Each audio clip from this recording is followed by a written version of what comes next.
बघा सध्या नाही का, आता काही देशांमध्ये म्हणजे तिकडं इराण इराण ना इराण आणि कुठलं ते दुबई, म्हणजे ते इराणचं युद्ध चालू आहे. काही देशांमध्ये युद्ध चालू आहे आणि तिथूनच आपल्याला म्हणजे ज्या देशात आता सध्या हे युद्ध चालू आहे तिथूनच आपल्याला नाही का गॅस सिलेंडरचा मेन म्हणजे तिथून येतात म्हणे.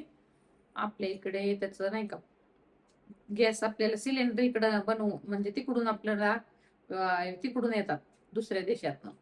आपल्या इथं गॅसचं स्वतःच हे नाही, दुसऱ्या देशातनं आपल्याला प्रोव्हाइड कराय म्हणजे वेळ भेटतात. आणि नेमकं तिकडे युद्ध चालू असल्यामुळे आणण्यास आपल्याला अडचण येते. तरी पण नाही का सरकारने म्हणजे बाकीच्या देशामध्ये तर म्हणे म्हणतात खूपच प्रॉब्लेम चालू आहे, त्यांना तर गॅस भेटत नाही, पेट्रोल भेटत नाही. तरी आपल्या इकडे अजून एवढा म्हणावा एवढा प्रॉब्लेम नाही आलेला. अजून सध्या तर सगळं सुरळीत आहे व्यवस्थित. पण थोड्याफार लोक काही इकडच्या तिकडच्या अफवा वगैरे नाही का, असं युद्ध चालू आहे ना आता गॅसच भेटणार नाही आणि कुठं पेट्रोलच भेटणार नाही, म्हणून लोक मूर्खासारखं काही पण करत आहेत.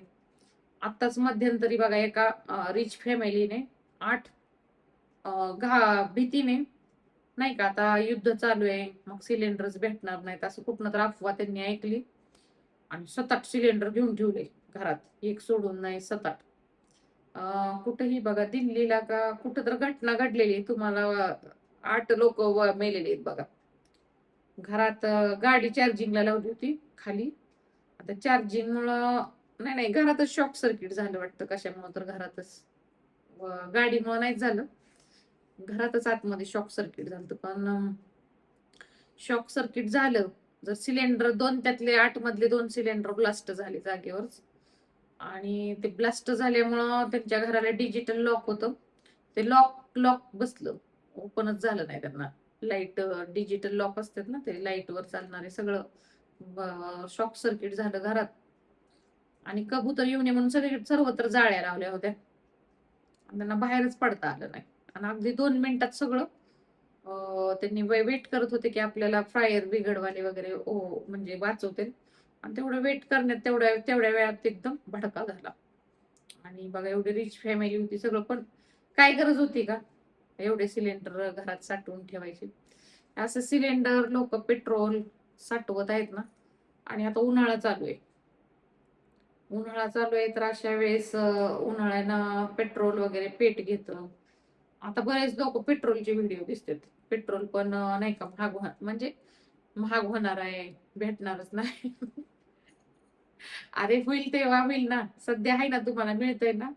सध्याचा विचार करा ना तुम्ही, ते काय एवढं म्हणजे नाही का नाशिवंत वस्तू आहे ना, त्याला तुम्ही किती दिवस साठवून ठेवणार आहे.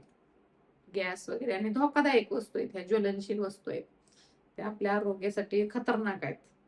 एखादी चूक झाली, एक ठिंगणी पडली तर त्याचा पोट होऊ शकतो. म्हणून वेड्यासारखं करू नका. एकच सिलेंडर ठेवा घरात, साठा करून ठेवू नका. एखादं सिलेंडर लिकेज असेल काय झालं तरी तुम्हाला प्रॉब्लेम येऊ शकतो. पेट्रोलचं तर खूप खतरनाक काम आहे बाबा. बरेच लोक कशात पण पेट्रोल बाटल्या काय ते टाक्या बिक्या आणून ते सगळं मोठे मोठे भरून न्यायला लागलेत. आणि चुकून कोणी सिगरेट वाढताना काय करताना त्याच्यावर काडी पडली काय थोडस झालं तर किती धोकादायक आहे तुमच्या जीवाला ते. माझ्याकडे तर फक्त एक सिलेंडर आहे आणि एकच आहे शिल्लक, म्हणजे एक चालू आणि एक आता मी बुकिंग करून घेतलेलं आहे. तरी सध्या तर भेटतेच आणि पुढच्या पुढं बघायचं ना. काय आता आपण पूर्वी नाही का चुलीवर करू शकतो, कोळशाची शेगडी, लाईटची शेगडी. आणि पेट्रोलचं काय आता ना, महाग झालं ज्याला परवडते त्याने घ्यायचं, नाही परवडलं तर जायचं सायकलवर. चालत जायचं. कसं आहे आता काही गोष्टी संकट आल्यानंतर, संकट सगळ्या देशावर येणार ना. संकट आल्यावर त्यातनं आपल्याला पण काहीतरी मार्ग काढायला लागतात. मुद्दा म्हणून तर आपलं कोण करणार नाही ना तसं. युद्ध वगैरे परिस्थितीमुळं अशी लॉकडाऊनची परिस्थिती येऊ शकते म्हणून सांगितलेलं आहे.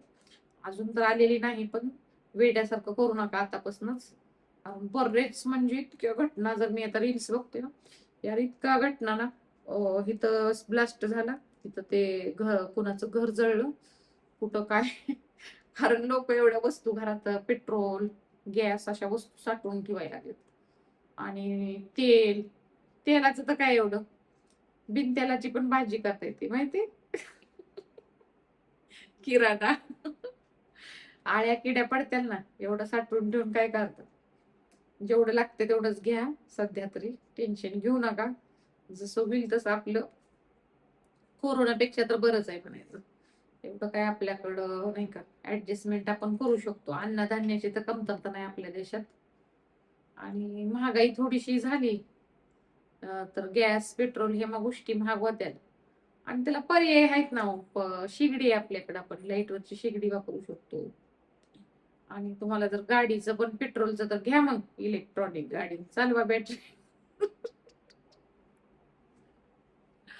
पुढचं पुढं बघायचं असतं. आतापासूनच साठवणूक वगैरे अशा गोष्टी धोकादायक करू नका. नाहीतर पुढं जगायचं ते आताच व्हायचं आपलं काम तमाम. Bye bye, see you.